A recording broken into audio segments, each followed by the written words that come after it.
Oh, hello. This is Mark Castro. Today, we are going to do cybersecurity assessment. I've been doing security assessment for the last 2 years now, and I visited every state for the last 2 years except Hawaii and Alaska, because every state it has a vendor. It has vendors.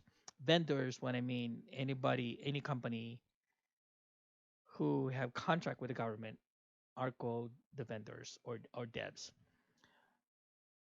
So this cybersecurity assessment, I haven't thought about it this before, or writing scripts for it. I usually when I conduct assessment, I just tell the client to run some scripts manually, and it was difficult because it will take a long time to assist the contractors, which are the vendors. So for this program, we are going to create.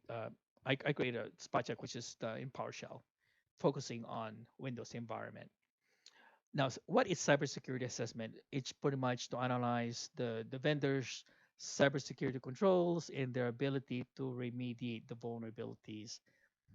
This allows uh, it allows you to gain a high level analysis of the network, desktop, servers, cloud, or any kind of technology the vendors are using to make sure they are their cybersecurity capable of protecting the data um, that are stored in the contractor's facility. Who are the vendors? Vendors are like Lockheed Martin, BA System, GM, RAND Corporation. We have pretty much over 300,000 defense industrial base throughout United States, and these pretty much are global company. We want to make sure when we conduct cybersecurity assessment, they don't share all their data that belongs to the government are segmented. It they don't belong to they don't share to outside unauthorized individuals, or they do not export it to another country without authorization. Um, the These are defense industrial base. What they do? They pretty much they they do the production of equipment for the country's armed forces. That's all they do. Like builds rockets, like rocket engines, jets, missiles, tanks, Humvees, and all any kind of equipment they build. They are automatically classified as defense industrial base. So if you look at this diagram, we have pretty much we sit on this side, and the contractor sit on the side, and we ask them a bunch of questions. They do a lot of demo. We ask them to run some programs with their own program. They have lots of tools that you have never imagined. They have either they bought it or there's an in-house. They can do data mining. They will know who's bad mouthing them. It's everything's automated. But all we're concerned about is they are securing the data that belongs to the government. When we go there, they show us a bunch of tools like, oh, we're doing Splunk, we're monitoring all our data going in and out, and we store in a centralized place like Logarithm, Splunk. We control the who's in, who's out using Active Directory. We have antivirus. Yes, they are fine in dandy, but do not rely on them completely. Sometimes, some of the vendors like mom and pops or small company, they show us something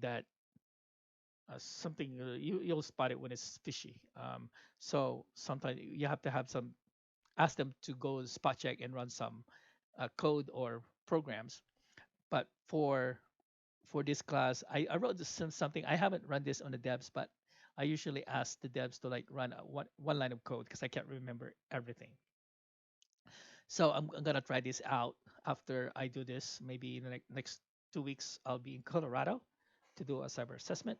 So why coding is important? They prefer running scripts as opposed to executable, because executable you'll never know it has a malware. So scripts, everybody can see it. They know that there's no malicious code in it, and everyone sees what is happening. So you have to do a spot check on one of their systems. If I look you look at the code here. So this is the code that I have. It groups into three. So monitoring, it's part of the are you saving all your logs, event logs, is what's happening in the system.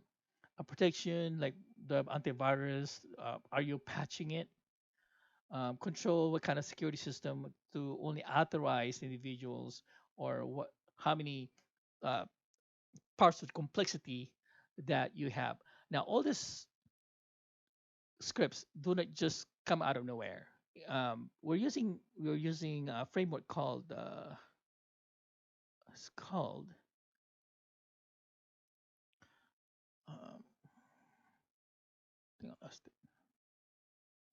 okay, we're using NIST SP 800 171.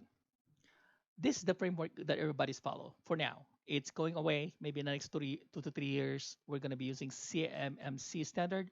But some of the 871 checklists um, that we're using right now will be included on CMMC certification. Um, so that is pretty much belongs to part of the checklist that we have on the uh, on the scripts that I have. So I created of course, the repository. It explains to you what it does. I think I already uploaded the code in there. So you got introduction and the features, a bunch of features of what it does, and the knowledge you have to know how to install it, um, and the future work. The future work, the program, it's only designed to query a local computer. It doesn't do Active Directory or cloud, but those are like the future work that you can expand.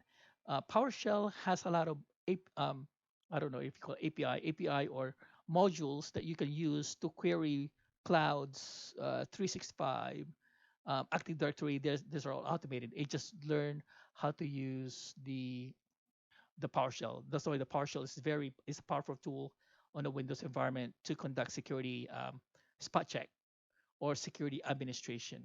So if you run this program, I already run the program. So it says right here, oh, it's not part of the domain, and you tell the vendors, hey, what are you guys doing with this? Why are they not in accordance with the compliance of NIST what 871? And a bunch of security, for example, um, a hard drive. You got a hard drive in here, and it tells you whether it's fully encrypted or not. According to NIST 800 171, they have to be encrypted. If they're not encrypted, they're gonna get ding. They're gonna lose points, and if they don't score well, they might not be able to bid.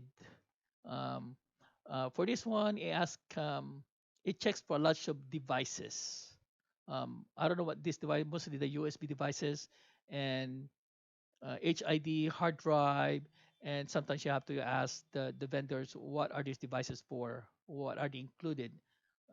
They have to be able to answer it. They have to have a baseline of the security system. Our goal is to protect the data of that belongs to the government to make sure they're not being stolen or being shared outside of the network. So if you run this, it just run F5, and it does spot check on one of the endpoint of the vendor's computer, and you said, and that's one of the things that you can assist if they are really following the rules. All right. If you have any questions, just let me know. Thank you.